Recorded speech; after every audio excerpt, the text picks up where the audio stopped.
us, O Lord, your kindness and grant us your salvation. I will hear what God proclaims, the Lord, for he proclaims peace to his people. Let us now listen to the Gospel according to Mark. The Lord be with you.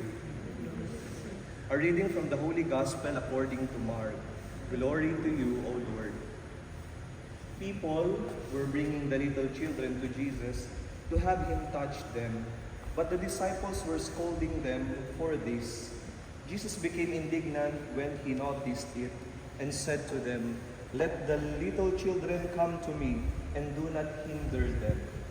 It is to just such as these that the kingdom of God belongs. I assure you that whoever does not accept the kingdom of God like a little child shall not enter into it."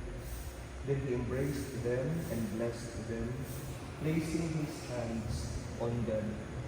My brothers and sisters, the Gospel of the Lord. Praise to you, Lord Jesus Christ. So in a little while, we'll see the power of God coming upon our little Julio Mateo. Magiging anak na siya ng Diyos, and he will be part of our Christian family, the family of God. Now, one assignment for all the ninangs and ninongs and the parents. As what we have heard in the beginning, we should accompany him to grow in faith. And we cannot accompany a child to grow in faith if we ourselves do not have faith.